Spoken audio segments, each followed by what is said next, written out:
નમસ્કાર, YNN ન્યૂઝમાં આપનું સ્વાગત છે। સમાચારમાં વાત કરીએ તો પ્રધાનમંત્રી શ્રી નરેન્દ્ર મોદીજી આર્ટ ઓફ લિવિંગના 45મા સ્થાપના દિવસની ઉજવણીમાં જોડાયા હતા।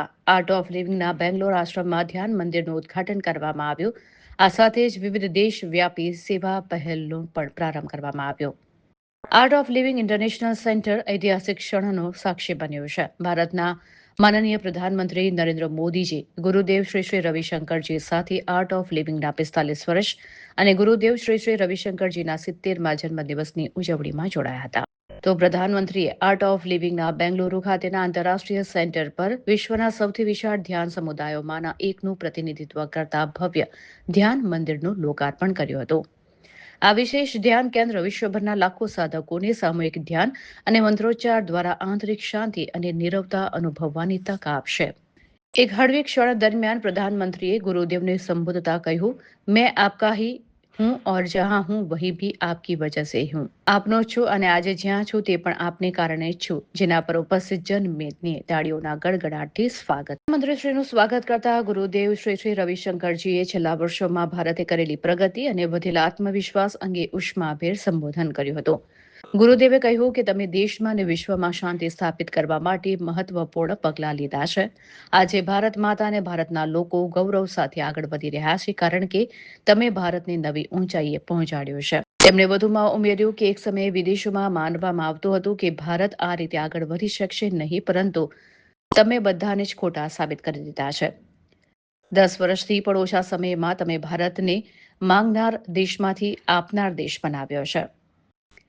તો માનનીય પ્રધાનમંત્રીશ્રીએ શિક્ષણ, યુવા અને મહિલા સશક્તિકરણ, વૃક્ષારોપણ, પર્યાવરણ સંરક્ષણ, આદિવાસી કલ્યાણ, આરોગ્ય, જેલ સુધારણા અને ડિજિટલ સાક્ષરતા જેવા ક્ષેત્રોને આવરી લેતી 9 રાષ્ટ્રીય સેવા પહેલોનો પ્રારંભ કર્યો।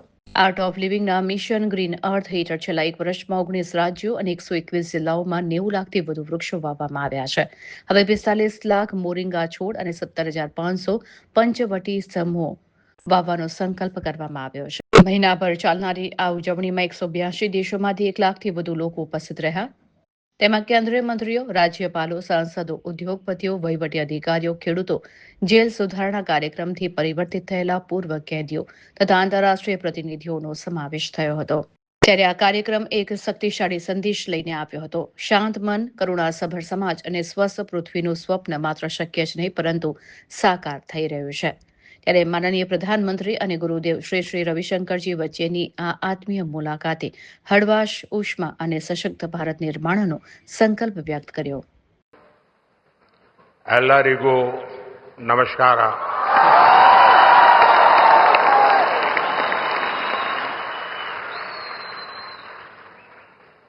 आज की ये सुबह एक अलग अनुभूति लेकर आई है। बच्चों के वैदिक मंत्रों से स्वागत, भगवान श्री गणेश के दर्शन,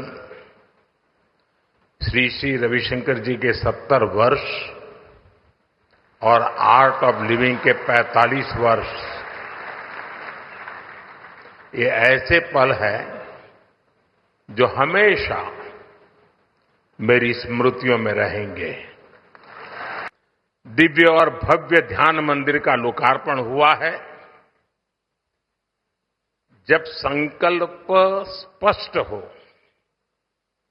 और सेवा भाव से कार्य किया जाए, तो हर प्रयास का सुखद परिणाम मिलता है।